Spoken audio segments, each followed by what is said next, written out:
Ultimately, I think we've ended up with something under a month of getting up to speed. That feels like we're striking about the right balance. I'll go into a bit more detail later today about our philosophy with the GPU and the specific feature set that resulted from it. It's also very important. All right, guys, we're live. Sorry about the delay in the find stream here. I was new having some dreams, issues by with which I mean something Streamlabs. Thank you, other than Streamlabs. CPU performance, GPU performance, and the amount of RAM. The increase in graphics performance over the past 2 decades has been astonishing, but there are other areas in which we can innovate and provide significant value to the game creators, and through them, the players. That's why the SSD was very much on our list of directions to explore, regardless of what came out of the conversations with game developers and publishers. The biggest feature in this category is the custom engine for audio. That's today's final topic.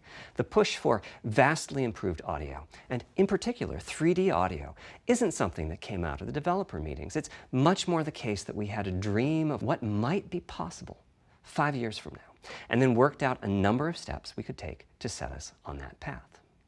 So here again are the 3 principles, the first being enabling the desires of developers to drive the hardware design. To me, the SSD really is the key to the next generation. It's a game changer. And it was the #1 ask from developers for PlayStation 5. As in, we know it's probably impossible, but can you put an SSD in it? That was a discussion we were also having internally. It was clear that the presence of a hard drive in every PlayStation 4 Not surprised by the SSD talk here. It's going to be very fast. A lot of things that would simply have been impossible at really Blu-ray focused disc on. speeds were now possible. At the same time, though, in 2015 and 2016, when we were having these conversations, developers were already banging up against the limits of the hard drive, and a lot of developer time was being spent designing around slow load speeds. I want to focus in on just one number here, which is how long it takes to load a gigabyte of data from a hard drive. The difficulty being that hard drives are neither particularly fast nor flexible.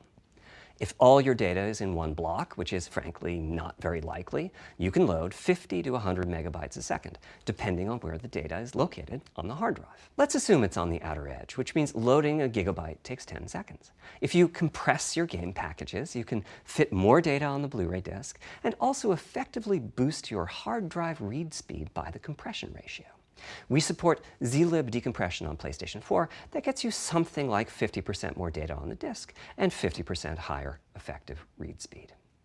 Unfortunately, though, it's highly likely that your data is scattered around in various files on the hard drive, as well as sourced from multiple locations within those files. So lots of seeks are needed at 2 to 50-ish milliseconds each. My rule of thumb is that the hard drive is spending 2/3 of its time seeking and only 1/3 of its time actually loading data.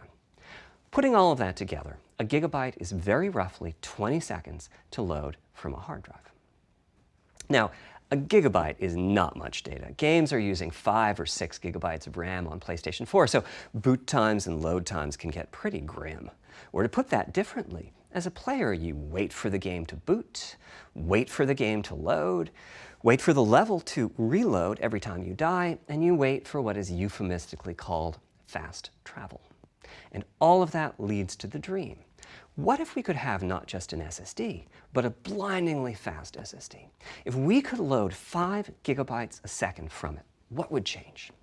Now, SSDs are completely different from hard drives. They don't have seeks as such. If you have a 5 gigabyte a second SSD, you can read data from 1,000 different locations in that second, pretty much at speed. As for time to load a gigabyte, this is next gen we're talking about, so memory is bigger. Instead, we should be asking how long to load 2 gigabytes. And the answer is about 1/4 of a second. I mean, that's amazing. We're talking 2 orders of magnitude, meaning very roughly 100 times faster. Which means at 5 gigabytes a second for the SSD, the potential is that the game boots in a second. There are no load screens. The game just fades down while loading a half dozen gigabytes and fades back up again. Same for a reload. You're immediately back in the action after you die. And fast travel becomes so fast it's blink and you miss it. As game creators, we go from trying to distract the player from how long fast travel is taking, like those Spider-Man subway rides, to being so blindingly fast that we might even have to slow that transition down. Pretty cool, right? But for me, this is not the primary reason to change from a hard drive to an SSD. The primary reason for an ultra-fast SSD is that it gives the game designer freedom. Or to put that differently, with a hard drive, the 20 seconds that it takes to load a gigabyte can sabotage the game that the developer is trying to create. I think almost all of us in the room have experienced this, maybe in different ways. Say we're making an adventure game and we have two rich environments where we each want enough textures and models to fill memory, which you can do as long as you have a long staircase or elevator ride or a windy corridor where you can ditch the old assets and then take 30 seconds or so to load the new assets. Having a 30-second elevator ride is a little extreme. More realistically, we'd probably chop the world into a number of smaller pieces and then do some calculations with sight lines and run speeds like we did for Haven City when we were making Jack 2. The game is 20 years old, but not much has changed since then. All those twisty passages are there for a reason. There's a whole subset of level design dedicated to this sort of work, but still, it's a giant distraction for a team that just wants to make their game. So when I talked about the dream of an SSD, part of the reason for that 5 GB a second target was to eliminate loads, but also part of the reason for that target was streaming. As in, what if the SSD is so fast that as the player is turning around, it's possible to load textures for everything behind the player in that split second? If you figure that it takes half a second to turn, that's 4 GB of compressed data you can load. That sounds about right for next gen. Anyway, back to the hard drive. Another strategy for increasing effective read speed is to make big sequential chunks of data. For example, we might group all the data together for each city block. That removes most of the seeks, and the streaming gets faster. But there's a downside too, which is that frequently used data is included in many chunks and therefore is on the hard drive many, many times. Marvel's Spider-Man uses this strategy. Honestly, I'm not surprised by the data dump here of information by Mark Cerny. Very technical. There's a massive duplication as a result. Wasn't expecting any Some of less the from him. objects like mailboxes or news racks hang in are there, on the guys. hard drive 400 times. What I'm describing here are things that cramp a creative director's style. Either level design gets a little bit boring in places, or the data is duplicated so many times that it no longer fits on the Blu-ray disc. And you end up with hard limits on the player's run speed or driving speed. The player can't go faster than the load speed from the hard drive. And finally, I'm sure many of you have noticed that after a patch download, the PlayStation 4 will sometimes take a long time to install the patch. That's because when just part of a file has been changed, the new data can be downloaded pretty quickly. But before the game boots up, a brand new file has to be constructed that includes the changed portion. Otherwise, every change would add a seek or two. Even so, you can occasionally see this happening on game titles. They start to hitch once they get patched enough. With an SSD, though, no seeks, so no need to make brand new files with the changes incorporated into them, which means no installs as you know them today. There's yet one more benefit, which is that system memory can be used much more efficiently. On PlayStation 4, game data on the hard drive feels very distant and difficult to use. By the time you realize you need a piece of data, it's much too late to go out and load it. So system memory has to contain all of the data that could be used in the next 30 seconds or so of gameplay. That means a lot of the 8 GB of system memory is idle. It's just waiting there to be potentially used. On PlayStation 5, though, the SSD is very close to being like more RAM. Typically, it's fast enough that when you realize you need a piece of data, you can just load it from the SSD and use it. There's no need to have lots of data parked in system memory waiting to potentially be used. A different way of saying that is that most of RAM is working on the game's behalf. This is one of the reasons that 16 GB of GDDR6 feels right for PlayStation 5. The presence of the SSD reduces the need for a massive intergenerational increase in size. So back to the dream of the SSD. Here's the set of targets. Boot the game in a second, no load screens, design freedom, meaning no twisty passages or long corridors, more game on the disk and more game on the SSD, and finally, those patch installs go away. The reality, though, is that the SSD is just one piece of the puzzle. There's a lot of places where bottlenecks can occur in between the SSD and the game code that uses the data. You can see this on PlayStation 4. If I use an SSD with 10 times the speed of a standard hard drive, I probably see only double the loading speed, if that. For PlayStation 5, our goal was not just that the SSD itself be 100 times faster. It was that game loads and streaming would be 100 times faster. So every single potential bottleneck needed to be addressed. And there are a lot of them. Let's look at check-in and what happens when its overhead gets 100 times larger. Conceptually, check-in is a pretty simple process. Data is loaded into system memory from the hard drive or SSD. It's examined, a few values are tweaked to check it in, and then it's moved to its final location. At the SSD speeds we're talking about, that last part, moving the data, meaning copying it from one location to another, takes roughly an entire next-gen CPU core.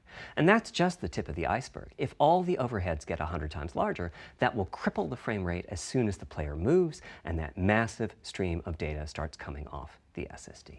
So to solve all of that, we built a lot of custom hardware, namely a custom flash controller and a number of custom units in our main chip. The flash controller in the SSD was designed for smooth and bottleneck-free operation, but also with games in mind. For example, there are 6 levels of priority when reading from the SSD. Priority is very important. You can imagine the player heading into some new location in the world and the game requesting a few gigabytes of textures. And while those textures are being loaded, an enemy is shot and has to speak a few dying words. Having multiple priority This is really going to benefit them with open world games. Some of the things he's discussing about speed. On one side, that flash controller connects to the actual flash dies that supply the storage. To reach our bandwidth target of 5 gigabytes a second, we ended up with a 12-channel interface. 8 channels wouldn't be enough. Oh, wow. This resulting bandwidth we've achieved is actually like I said, I knew this is going to be a deep dive. Mark Cerny is going to get very technical about things. With a 12-channel interface, the most natural size that emerges for an SSD I'd like to see Digital Foundry's take on this. 25 gigabytes. The key question for us was, is that enough? You could break this down maybe in a way that's maybe better for more people to understand. Cheap, and we have a responsibility to our gaming audience to be cost-effective with regards to what we put in the console. Ultimately, we resolved this question by looking at the play patterns of a broad range of gamers. We examined the specific games that they were playing over the course of a weekend or a week or a month, and whether that set of games would fit properly on the SSD. We were able to establish that the friction caused by reinstalls or redownloads would be quite low, and so we locked in on that 825 gigabyte size, while also preparing multiple strategies so that those who want more storage can add it. I'll go through the details in a moment. Back to the flash controller. On the other side, it connects to our main custom chip via 4 lanes of Gen 4 PCIe. And inside the main custom chip is a pretty hefty unit dedicated to I/O. Before we talk about what that does, let's talk compression for a moment. PlayStation 4 used zlib as its compression format. We decided to use it again on PlayStation 5, but on my 2017 tour of developers, I learned about a new format called Kraken from Rad Game Tools. It's like zlib's smarter cousin. Simple, similar types of algorithms, but about 10% better compression, which is pretty big. That means 10% more game on the UHD Blu-ray disc or on the SSD. Kraken had only been out for a year, but it was already becoming a de facto industry standard. Half of the teams I talked to were either using it or getting ready to evaluate it. So we hustled and built a custom decompressor into the I/O unit, one capable of handling over 5 gigabytes of Kraken format input data a second. After decompression, that typically becomes 8 or 9 gigabytes, but the unit itself is capable of outputting as much as 22 gigabytes a second if the data happen to compress particularly well. By the way, in terms of performance, that custom decompressor equates to 9 of our Zen 2 cores.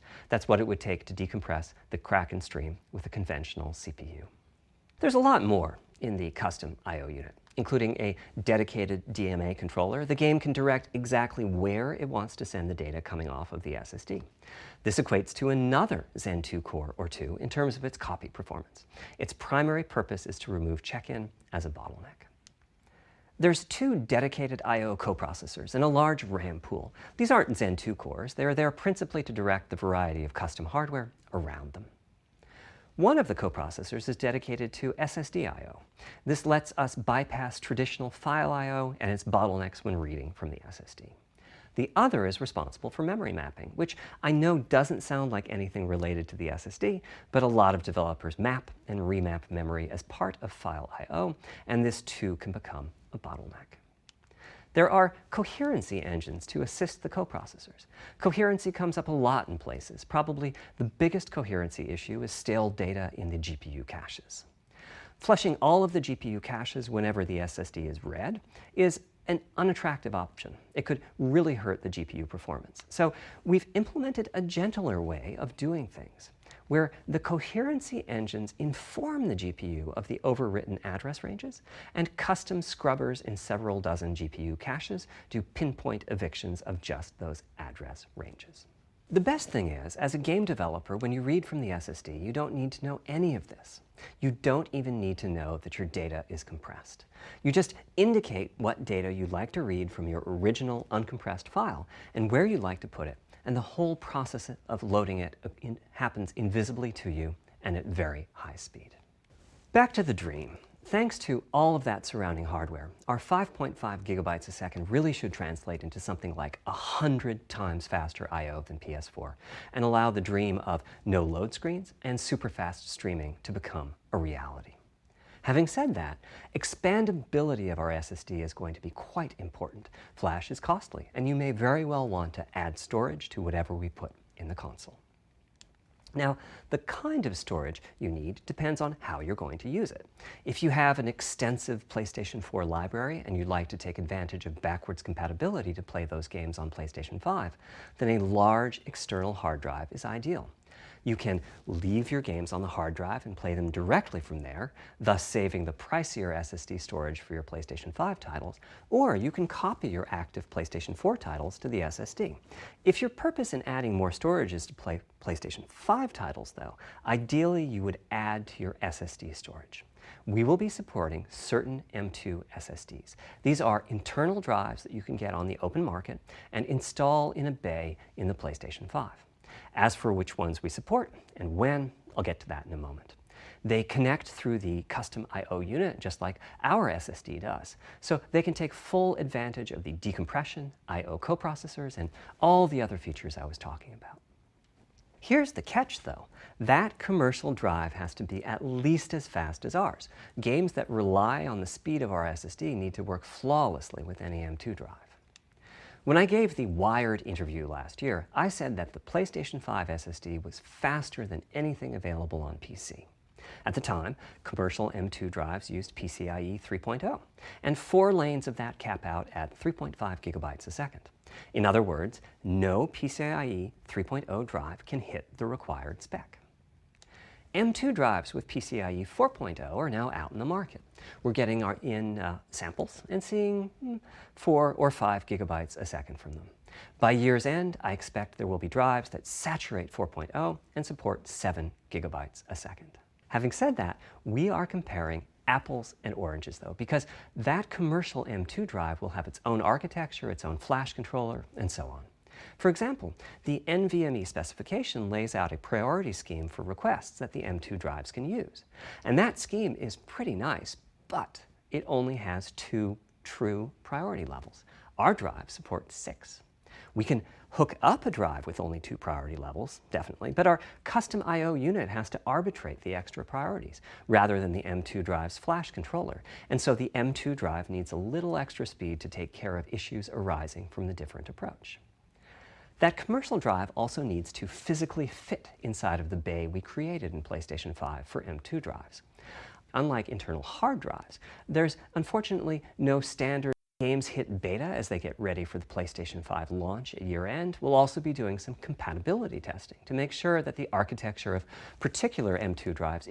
Once we've done that compatibility testing, we should be able to start letting you know which drives will physically fit and which drive samples have benchmarked appropriately high in our testing. It would be great if that happened by launch, but it's likely to be a bit past it. So please hold off on getting that M2 drive until you hear from us. Okay. Wow, so M2 drives will be compatible with the PlayStation 5, but there's nothing out in the market right now that's going to be compatible with the PlayStation 5. That is really interesting. we need new GPU features and capabilities. If we only have more performance, it's not really a new generation of console. Of course, many of these capabilities result in more performance. That's part of why a PlayStation 5 teraflop is more powerful than a PlayStation 4 teraflop. But we aren't just looking for the performance. We also need the ability to do something with the GPU that could not have been done before. And we need higher performance per watt. Every time we double the performance of some GPU component, we don't want to find out we've doubled the power consumed and the heat produced. But at the same time, we have to make sure the GPU can run PS4 games, and we have to ensure that the architecture is easy for the developers to adopt. Now, backwards compatibility was handled masterfully by AMD. They treated it as a key need throughout the design process. As our solution to adding new features without blindsiding developers, we made sure that if there were new significant features, it would be optional to use them. The GPU supports ray tracing, but you don't have to use ray tracing to make your game. The GPU supports primitive shaders, but you can release your first game on PlayStation 5 without making any use of them. Before I get into the capabilities of the GPU, I'd like to make clear 2 points that can be quite confusing. First, we have a custom AMD GPU based on their RDNA 2 technology. What does that mean? AMD is continuously improving and revising their tech. For RDNA 2, their goals were, roughly speaking, to reduce power consumption by re-architecting the GPU to put data close to where it's needed, to optimize the GPU for performance, and to add advanced features. But that feature set Forte, did you buy your own hand sanitizer yet? We have our own needs for PlayStation, and that can factor into what the AMD roadmap becomes. So 10.28 teraflops. If we bring concepts to AMD Forte, what do you think, man? Felt to be widely useful, then they can be adopted into RDNA 2 and used No, I haven't fallen asleep yet, man. PC GPUs. You about to, ain't you? Ideas are sufficient. What do you think? 10.28 teraflops. Like the GPU cache like I told people, I was like, hey, you might want to be careful with these with all these different leaks until you see something, because it's going to be somebody was going to be upset today. Yeah. I mean, 10.28 still very. That means our collaboration with from a teraflop perspective, it's good. It's great. But this stream is ridiculous, though. This is something that could have been on a press release. I know. I tell you what, Forte. This console did you is see very. that Microsoft just released the full breakdown of their controller? Yeah, I did see that. Yeah. I was like, Microsoft petty. I know. They're taking a page out of Sony's playbook. Understand this. The PlayStation 4. What were you about to say? This thing is very fast. This console, the PlayStation 5. Performance are equal. Yeah, it's very fast. I agree. All these systems are going to be very fast, and the games are what's going to make the difference. But man, this sounds like what they were going to talk about at GDC that they didn't get a chance to talk about. Yeah. This was a very reactionary, I think, stream. They made this stream because they just Microsoft put all their stuff on the table, and at that point, Sony was like, I mean, we're not going to be stronger, we're not going to be faster, but we might as well get this. Might as well rip this Band-Aid off now. In the new console, and like we did with some PlayStation 3. It's nothing wrong with the system. It's the present. It's like I'm not used to this from Sony. Yeah.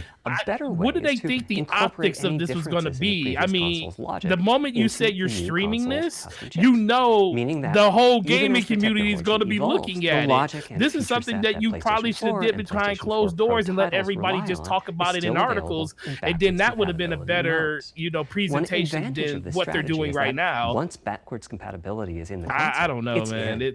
I'm not down on the system because it's not this. The system's not the problem. It's just that I'm not used to Sony being this kind of inept when it comes to like their marketing and pitching of their new products. As any roadmap advancement. But I mean, I think this is just. I mean, what was the other option? They can't do anything because of the virus. Boosted frequencies has also. I mean, they do what Microsoft did. Just do break. You don't have to do this. Just can't handle it. Let the people that talk about the specs results that we go to for this stuff. We don't know if that's talk about like Microsoft. Yeah, Microsoft could have did the same exact thing, and it probably would have been boring as hell. Yeah, but we also don't know. We Digital Foundry's putting out information right now. We don't know what's coming after this either. They may be doing this on top of doing like a hands-on with Digital Foundry.